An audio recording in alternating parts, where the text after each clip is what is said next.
আমরা আসলে এই যে যেখানে বসে আছি এই বাড়িটা ৬৯ সালে আমার আব্বা এই বাড়িটা কেনেন। তখন এই বাড়িটা এরকম ছিল না, একতলা একটা বাড়ি ছিল, টিনের চাল ছিল।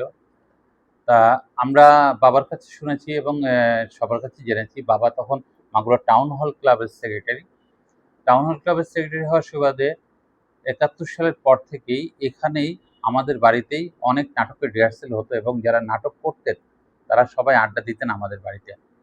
সেই হিসেবে তারপরে আব্বার সময় থেকে পরে এসে আমার ভাইয়েরা এবং আমার সেজো ভাই ৮০-র দশকে মাগুরায় প্রথম একটা গানের দল খোলেন যেটার নাম প্রত্যাশা আমাদের বাড়িতে।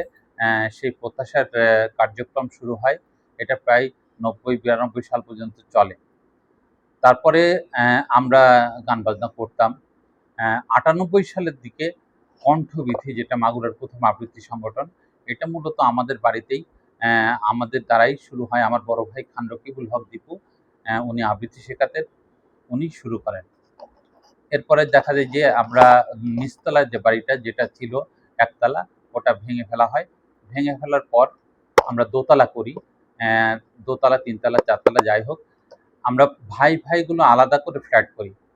তো আমার যে স্ত্রী সহধর্মিণী, ও একটা প্ল্যান করে যে আমাদের ফ্ল্যাটে যেটা হবে, আমাদের থাকার ঘরের চেয়ে একটা বড় স্পেস থাকবে যেখানে সবাই গান করবে।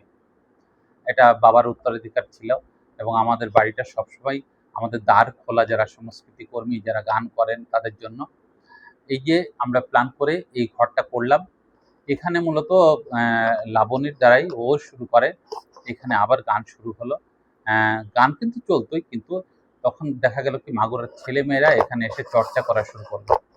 তাই আমি বলছি যে ৬৯, ৭০, ৭১, এখানে ৫৬-৫৭ বছর ধরে আমরা সংস্কৃতি চর্চার জন্য এই দ্বারটা উন্মুক্ত রেখেছি। আমার বাবার সময় থেকে, আমার বাবা একজন ভাষা সৈনিক ছিলেন, আপনারা জানেন, খান জিয়াউল হক। তারপর থেকেই আমাদের এই দ্বার সংস্কৃতি কর্মীদের জন্য, যারা সঙ্গীত পিপাসু, যারা আবৃত্তি করতে চান, যারা নাটক করতে চান, যারা সংস্কৃতিকে ভালোবাসেন, তাদের জন্য এই দ্বার আর বন্ধ হয়নি।